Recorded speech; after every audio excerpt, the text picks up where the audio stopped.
আসসালামু আলাইকুম এভরিওয়ান, আমি সারফরাজ। আপনারা দেখছেন এসএইচ ব্লগ। আজকে একটা নতুন ঝকঝকে মিনি ব্লগ নিয়ে চলে এলাম। আপনারা সবাই কেমন আছেন? আমি আলহামদুলিল্লাহ অনেক ভালো আছি। ঘুম থেকে উঠে মুখটা ধুয়ে চাটা খেয়ে নিলাম। চা তো খাওয়া গেছে, চা খাওয়ার কিছুক্ষণ পরে এই মালটা বস্তায় পড়ে আছে, এটা দিয়ে যাবো এখন। দিয়ে এসে মিনি ব্লগটা কন্টিনিউ করছি। মালটা দিয়ে এসে এখন গাড়ি নিয়ে বেরিয়ে পড়েছি। আমি আর বন্ধুদের পানি দিতে যাচ্ছি। 10টা 12 বাজে এখন। আমি আর বন্ধু এখন পানি দিতে যাই। তোমরা তখন রাস্তার শর্ট এনজয় করো কিছু।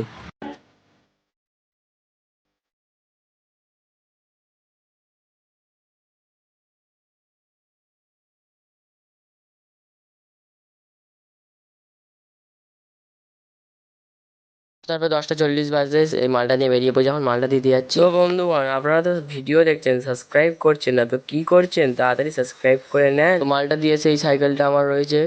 তো এখানে চেনটা ঢিলে হয়ে গেছে, তো এখন বন্ধু চেনটাকে টাইট করছে চাকাগুলোকে টেনে দিয়ে। এইটা পারার পর একটা কাজ ছিল, বাঁশগুলোকে ছাদে তুলতে হবে, তলা থেকে ছাদে তুলে দিলাম। তারপর তারা ব্লগটা কন্টিনিউ করতে পারিনি, এখন দুপুরে হয়ে গেছে। ভাতটা খেয়ে নিয়ে তারপর ব্লগটা কন্টিনিউ করছি। তো দাদা দুপুরে খেয়ে নিয়ে তারপর ভিডিওটা এডিট করছিলাম। একটা কালকের ভিডিও ছিল, কালকের ভিডিওটা যদি এখনো পর্যন্ত না দেখে থাকো তো নিচে কর্নারে ক্লিক করে দেখে নাও। বিকেলে তো এখন গাড়ি নিয়ে বেরিয়ে পড়েছে। আমি আর মাহফুজ এখন যাচ্ছি বন্ধুর কাছে একটু বন্ধুর সঙ্গে দেখা করতে।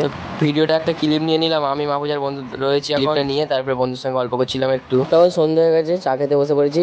চাটা খেয়ে তারপর মিনি ব্লগটা কন্টিনিউ করছি। তো চা খাওয়ার কিছুক্ষণ পর বন্ধু ফোন করেছিল তানবীর, তো বললো আমি গাড়ি নিয়ে যাচ্ছি আবার আন্দুল। তার জন্য এখানে গাড়ি নিয়ে চলে এসেছে, এখন যাচ্ছি এখন আন্দুলেতে। বন্ধু এখন গাড়ি চালাচ্ছে তানবীর। তো বন্ধু আজকের ভিডিওটা তো অনেকটাই বড় হয়ে গেছে, তো আর লম্বা চওড়া করছি না। তো আজকের মিনি ব্লগটা এতটুকু। মিনি ব্লগটা ভালো লাগে লাইক কমেন্ট শেয়ার সাবস্ক্রাইব করে পাশে থাকবে। নেক্সট কোনো ব্লগে নতুন কোনো গল্পই দেখা হচ্ছে। তো আমার ভিডিওটা শেষ পর্যন্ত কে কে দেখেছো অবশ্যই কমেন্ট করবেন। আল্লাহ হাফেজ।